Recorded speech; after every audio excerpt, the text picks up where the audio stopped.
Hi, my name is Alex Jones. I hope you're all well. I'm here today to talk about why the government can never cut taxes.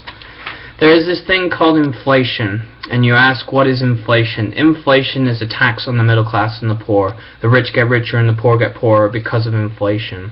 Inflation is the expansion of the currency supply, and when prices go up, these are inflationary signals.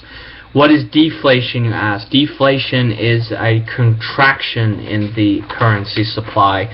And to throw in a historical note there, that the actual Federal Reserve and the central banks of the world actually contracted the currency supply, which preceded the collapse and caused the Great Depression in 1929. And also, on another historical note, while the American people were starving, the Federal Reserve was giving billions and billions of dollars to Germany to build up her armaments industry to then cause another world war.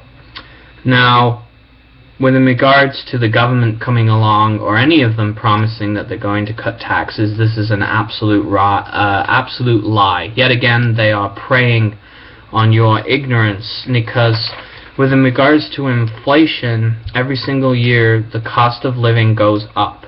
Now, what that pertains to government and government services and government programs means that the cost to run those programs and services actually also increases every single year because of inflation. And also with government debt as well, the interest that is associated with government debt continues to increase every single year. So when they come out and say that they're going to cut your taxes, they can't, they never can. This is an absolute lie. So don't believe the bullshit that they're saying. And yet again, this is why I don't believe in a monetary system. I don't believe in a political establishment. I don't believe in socialism, fascism, communism, or democracy, or any of those systems, because they always breed the same thing: entrenched monopolistic oligarchy. And yet again, with regards to democracy, I would even agree and argue with what Jacques Fresco said, that democracy is a cruel and vulgar system. They are all cruel and vulgar systems.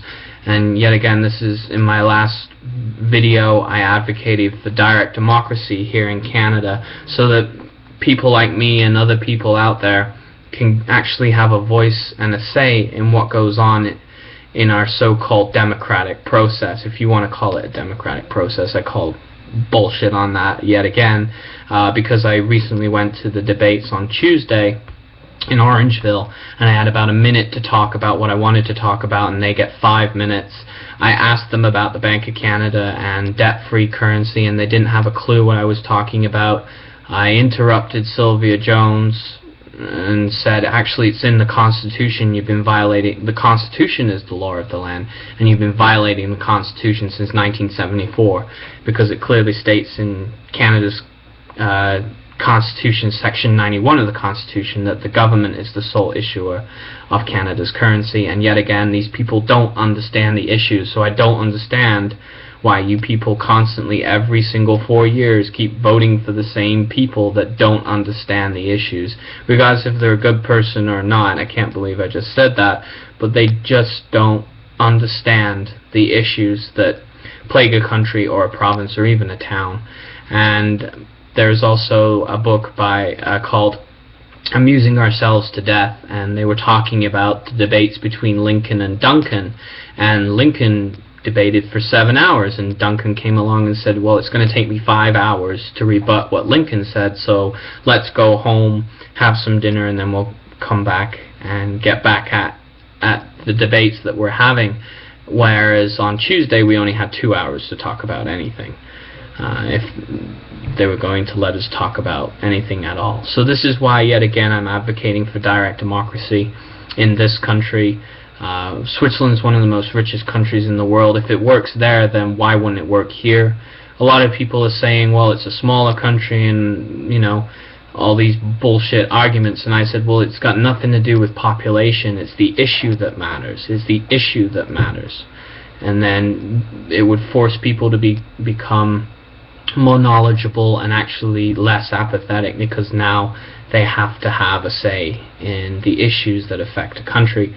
And then also we can do it all online, we can do it cheap through internet referendums, and then people would have to watch this video and that video and actually base their arguments on fact, not just on emotional knee-jerk reactions, like someone coming in to a school and shooting the place up, and then the government comes along and says, well, guess what, no one's allowed guns anymore, which is absolutely absurd. Don't get me wrong, it's a horrible thing to happen, but how can you deny someone their constitutional rights or their natural rights, which is what the Second Amendment is a natural right, due to the actions of one individual doing it?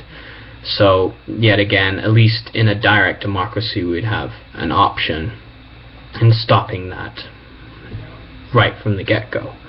But, and also I would like to go back to the banking industry, that there was over 1,708 bank failures. So that's like having a car that fails 1,708 times in a month. Are you going to go out to your friend and say, hey, I just bought this car, it's great? No, you're not going to tell anyone. Are you going to go out and buy a new version of that car? No, you're not. So yet again, this is why we need to get rid of the monetary system. We need to get rid of the government. The Venus Project is the future. Like I said, look into it further. Read Jacques Fresco's book, The Best That Money Can't Buy. And also, at the end and in conclusion of this video, I firmly believe any system out there that hamstrings human progress are all systems that do not deserve the right to exist. So just recapping in the video, government is lying about cutting taxes. They can never cut taxes.